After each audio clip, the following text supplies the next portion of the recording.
If you're motivated by order, you perform at your best when you can follow a set of rules. You're a self-starter, self-motivated, but you like to understand all the rules before you begin so that you make no mistakes. Or in the words of Naomi Simson, you don't make a deal of yourself. Simson is the founder of Red Balloon and a shark on the TV show Shark Tank. She is also motivated by order. In this clip, she shares a story about her first season on Shark Tank. What she identifies as a female trait, in my opinion, is actually the trait of a person motivated by order. You can identify this motivation type by the following 3 features.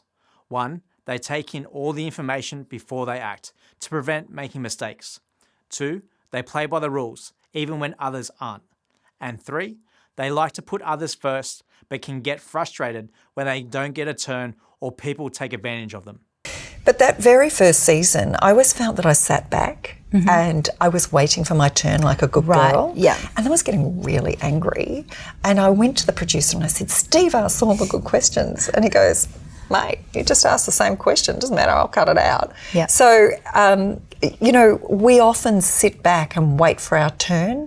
It happens almost everywhere. So when women enter the boardroom, it might be 3 board meetings before we say anything because we like to understand everything. We don't want to make a deal of it. And there I was doing exactly the thing that I knew. When you first hear this, you might think it's a curse, but really it's a blessing. Your ability to follow the rules gives you an almost superhuman ability to remember everything and hit every deadline without the need for encouragement or reminders. However, following the rules can also prevent you from starting an important project. For Simpson, that meant she nearly passed on Shark Tank. So when the producers were talking to me, I was like, oh, I don't think I want to be on reality TV. Oh, I don't think so. And I spoke to a friend of mine who's also a mentor. And she said, oh, well, every day you go out there speaking to audiences. Why would you be so stingy as not to be in front of audiences of millions? How dare you? Her mentor reframed this perfectly. This is the skill of a great coach. The rule that Simpson had in her head was that people like me don't go on reality TV. Her mentor then expertly put Shark Tank within a set of rules Simpson was already following. If you speak to audiences, you have an obligation to speak to bigger audiences. It's perfect. When what you want fits your rules and benefits other people, it directly plays to your strengths. It's the perfect motivation match. So what can you learn from this? The takeaway message is that you need to just start. The harder question is how.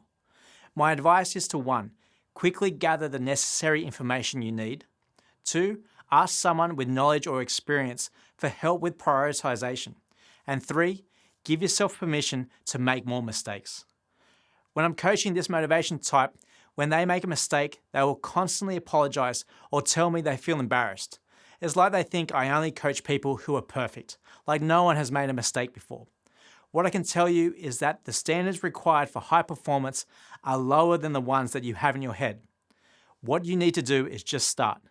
Get the info, get clear on what your priorities are, and give yourself permission to make more mistakes.